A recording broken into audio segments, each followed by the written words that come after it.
I bought this sweater recently. It's got the tag in, it's 100% wool. I've been wearing it a bunch because I like the yellow color, and something was just off about it. Hi everyone, my name's Allison and I am the Vinted Value Mama. Today I'm going to be talking about the 7 things you need to keep in mind when buying wool secondhand. This information is relevant for things like a wool coat, wool scarf, but today I'm going to be using wool sweaters as my examples because I have so many of them. It's December 22nd, winter is here, and I know a lot of people are looking for something that's going to keep them really warm. So be sure to watch all the way to the end of this video when I'm going to be sharing my do's and don'ts for searching for wool sweaters on Vinted. Now, this is wool, straight from the sheep. But when most people think of wool, they think of something like this: wool that's been spun and knit into yarn. Now, if you can see that something has been knit, you might be tempted to think that it's wool. But you can spin almost anything into yarn. It could be wool or another animal textile like silk or cashmere. It could be a plant-based textile like viscose or cotton, or it could be a synthetic textile. And that's actually what this yarn is here. It's 75% polyacryl and 25% wool.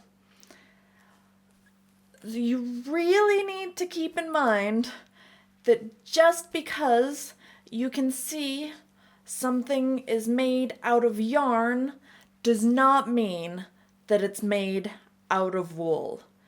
Synthetic is the cheapest option, and it's what most brands are going with these days. So, my first thing you need to know is that if you cannot see the tag, you have to assume that it's acrylic, not wool. Seeing the tag is so important. You'll see lots and lots and lots of listings online for something like this that says it's a wool cardigan. You can see for yourself. It's wool, but it's actually 75% acrylic and 25% wool. I think this one's 70-30 actually.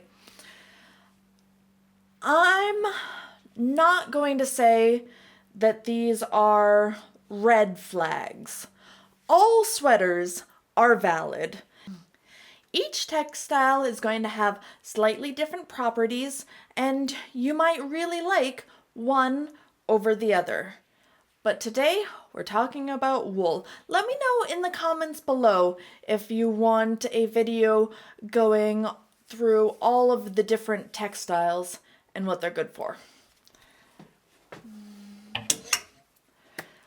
So, number 1 thing you need to know is if you can't see the tag, it's not wool. It doesn't matter if someone says wool in the description, because they're probably just thinking, yeah, it's wool, it's made of yarn. It doesn't matter if it's got wool in the title. If you can't see the tag, do not believe it. Similarly, if you see something secondhand that's handmade, obviously it doesn't have a tag on it, and you need to assume that it's also acrylic. I have a little sweater here that is handmade and is 100% wool. My mother-in-law made it, and I know exactly what yarn she used. But I also know that yarn was very, very, very expensive, much more expensive than the synthetic yarn. And of course, it takes quite a bit of work to make a little sweater like this or a big one that could actually fit you. Maybe there are people out there who just have so much yarn, it's unbelievable. Like they have their own alpacas or something. And they just love spending hours and hours and hours knitting. It's their favorite thing to do. And then they're happy to sell that sweater online for 10 euros. But that seems pretty unlikely to me. If that was me, I would be getting buried in that sweater. I would never give it up for anything. And that's why when you see handmade things, you have to assume that it's not actually wool.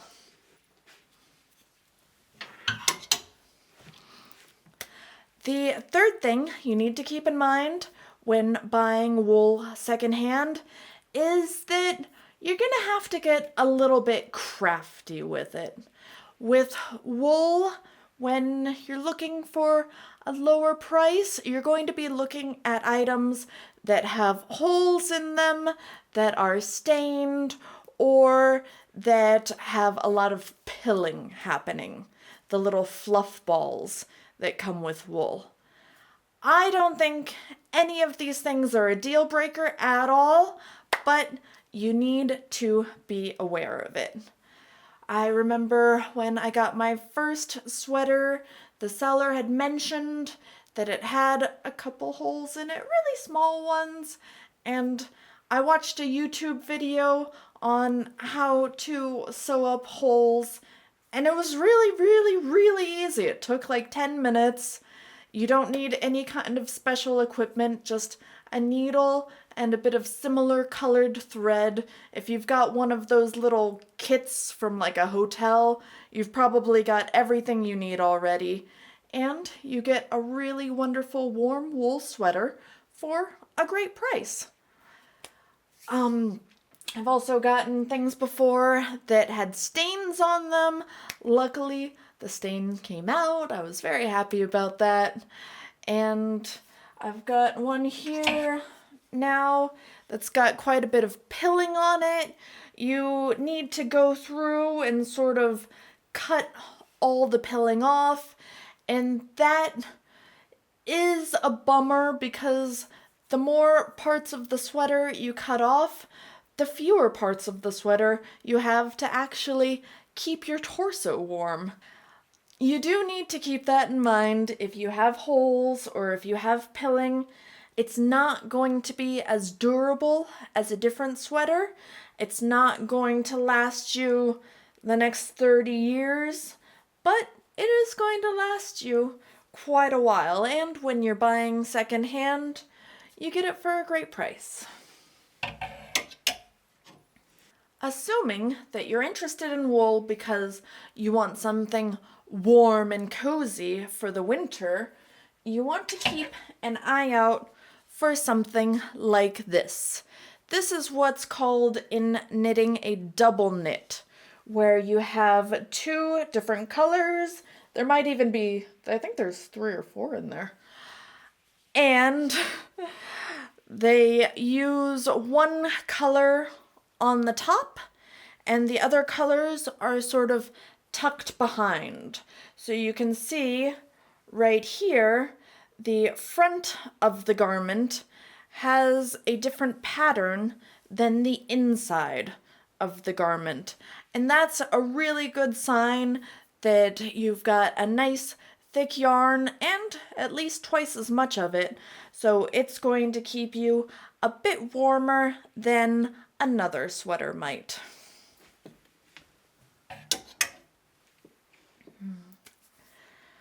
Speaking of warm and cozy, we talked about yarn, we talked about knitting the yarn. If you've got something like this, you can see the pattern on it and you can see that it was knitted. If you've got something like this, this was just flat knitted. So it doesn't have a lot of pattern or texture, and it's still using yarn, but it's very thin yarn, as opposed to a thicker, chunkier yarn. You might imagine that a thicker yarn is going to keep you warmer than a thinner yarn, and you would be absolutely right. Again, this doesn't have to be a deal breaker. Maybe you don't want a warm wool sweater. Maybe you want wool in the summer to go hiking in, or to wear under a blazer in the office. All wools are valid, but you could be a bit disappointed if you were expecting something nice and cozy to arrive and you get something like this, which is basically gauze. It's completely see-through. How can you keep an eye out for this?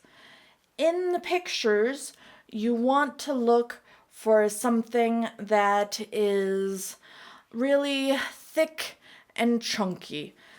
If you can see through the garment and to the hanger, you know it's not going to keep you very warm. If you can see that it's got sort of big folds and waves in it, as opposed to little tiny wrinkles and creases, that's going to be another good indication that it's a thicker yarn or a thinner yarn. If we're talking about buying online secondhand, then about 90% of the sweaters you see that are actually 100% wool and not acrylic are going to be sort of thin all the way to, wow, that's really thin. It's just a lot cheaper for companies to produce a thin wool than it is a thick wool. And now you have places like H&M coming out with a cashmere line, and you can imagine just how thin that cashmere is. But it's 100% cashmere. And like I said, maybe you're not buying it to stay really warm. I also really like these thinner sweaters for layering on top of each other.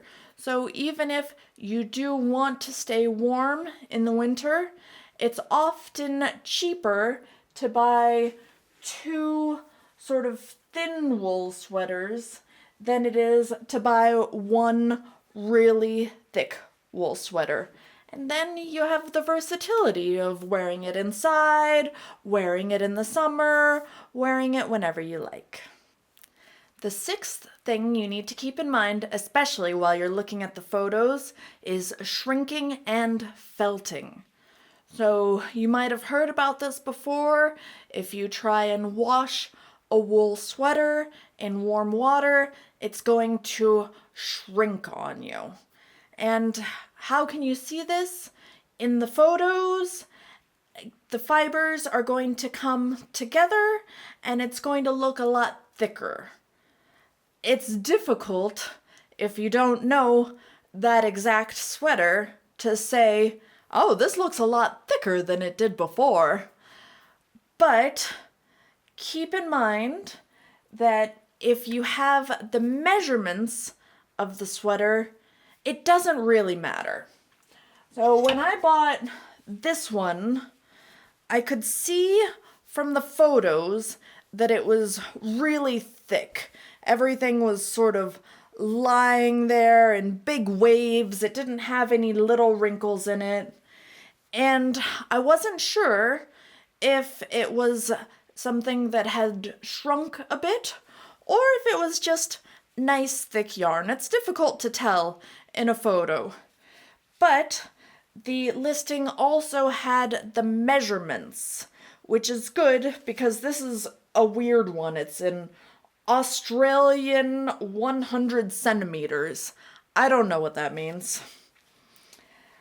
But because I could see the measurements in the listing, I could tell that it was going to be nice and big and oversized on me. And that's what I was going for. So for me, it doesn't matter if it's a really thin material like you often find that's shrunk a bit and gotten a bit thicker, or if it started off as a really thick, lovely wool. As long as it fits, it's still going to keep you really warm and it's still going to look really good. When you have your wool and you put it in some warm water and you agitate it, like in a washing machine, for example, then you're going to get something like this, which is felt. If you've ever done any arts and crafts with felt, you know what I'm talking about. It's not really woven anymore. It's all just one big piece at this point. And it could be that when you're buying wool secondhand, the sweater you're looking for has been felted. And this is really the only red flag I'm going to be talking about. Felted wool is not going to keep you as warm, and it's also just not cute. It doesn't hang well off the body. It's going to look a bit silly. It's probably also shrunk quite a bit if it's been felted. So how can you be on the lookout for this? Similar to if it's shrunken, because felting is just really, really shrinking. Be on the lookout for thicker things. Make sure if you buy some thicker material, it has the height and the width so you can make sure that it's actually going to fit you.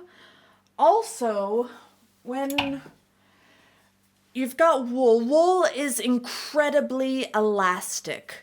It's very stretchy, and you'll often see it sort of stretching on the hanger here, and then the weight of the sleeve makes it fall very straight down.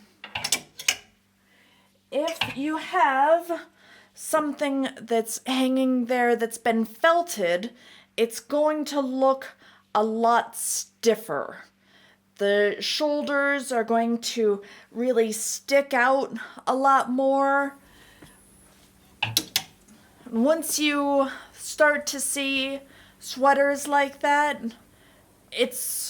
you're going to keep seeing them. You're going to really notice the arms sort of sticking out a bit like little penguin arms. Just hanging is normal, but you don't want it sticking out or stiff. You want it to look very soft and stretchy still. Now, I hope you remember the first thing I talked about, which was if you can't see the tag, assume that it's acrylic. And the last thing I have to share with you today is even if you can see the tag, assume that it's acrylic. I bought this sweater recently. It's got the tag in, it's 100% wool. I've been wearing it a bunch because I like the yellow color, and something was just off about it. And I took the time to look at the tag again, and it was all very suspicious. The tag is all sort of worn out when the sweater is not all worn out, so I don't know how the tag could have been worn out. The tag that says 100% wool is like separate from the other tags, and it was sewn in with black string instead of just a neutral colored string. It's all very, very suspicious. My husband thinks maybe the person bought it in China or something. And so the seller originally fell for a scam, and then they sort of passed the scam on to me. And I understand why he's thinking that, because this sweater was so cheap. It was like €3.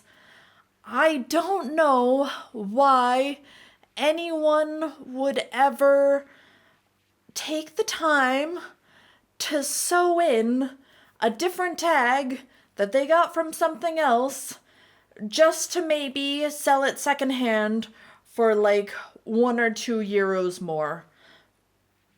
But I'm just letting you know it's possible. It could happen. And you need to keep that in mind when you're doing your shopping and when you're thinking about the price. With shipping and everything, I think this sweater was like $4.50, and it's still a perfectly cute sweater that I'm wearing in the winter to keep me warm.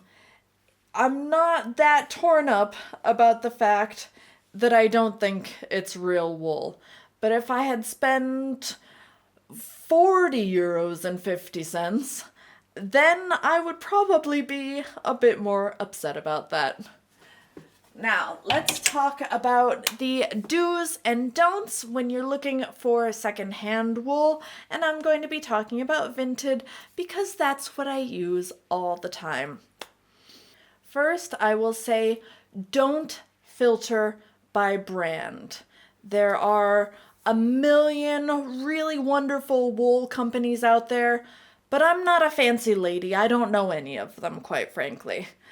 I wish there was a way on Vinted to filter out certain brands so that you're not seeing things from Shine or something like that. But as of right now, there's not, so just leave the brand blank. The next thing I would say is do be on the lookout for tags. Sometimes someone will list something and they won't even say that it's wool, which is crazy because it's such an important selling feature. But if you can see in the picture a little tag and you can zoom and enhance, sometimes it might say cotton, sometimes it might say cashmere. That's what happened with this sweater here.